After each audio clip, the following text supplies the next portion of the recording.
Okay. When I first got into calisthenics, one of the most unique exercises I got into was bridging. Bridging is gotta be one of the greatest exercises that we can do because so much of our modern day culture involves us sitting, hunched over, leaning. So basically what ends up happening is, especially in our posterior chain, a lot of things get tight, a lot of things get weak, and to a certain degree we even forget how to use some of the muscles in the back. Bridges fixes all of that. The most simple way to start off with bridging is to simply lay down on the floor, hands down, palms down towards the ground, and lifting up the hips by squeezing the glutes and slightly arching the back. Holding for a few moments and then down. It's never something you want to really strain with fast movement. This is a kind of a meditative, if you will. We don't want to just stop it straight. We're looking for a stretch as well as a strengthen. Pay attention to your knees. It's very common for a lot of people to spread the knees a little bit due to a tight gluteus minimus, medius, or piriformis. So keep the knees fairly close together, or a greater challenge yet is together entirely, squeezing together. Also helpful to take a ball or something in between your legs. From here you can progress further with the hands up. So now the back must do more work. And then hands over the belly.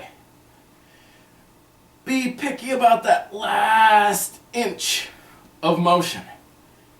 This, not good enough. There we go. Pushing in through the heels of the feet, driving the shoulders into the ground. From here, we can play around with the length of our legs. So the longer we make our bridge, just like the plank, the more difficult this is. And down. Remember to breathe. Very challenging to breathe during bridging exercises. From there, we can also progress it with one single leg. So one leg is straight, quads nice locked out.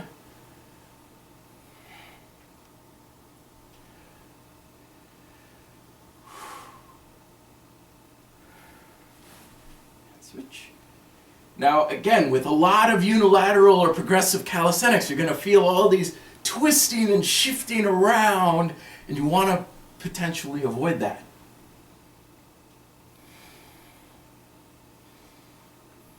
From there, bringing the hands onto the carpet. This is where my limit of challenge is progressing. Tabletop. Oop. Hard to do on a slicker surface. Helps if you look up. If you look down, everything kind of scrunches forward.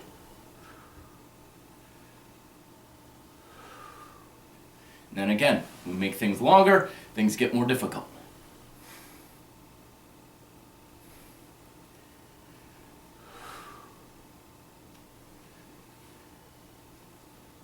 And then finally, if you want to get loaded and add some weight, our good old-fashioned sandbag works really well on the hips. Placing them right on the hips, feet down, and up, and down.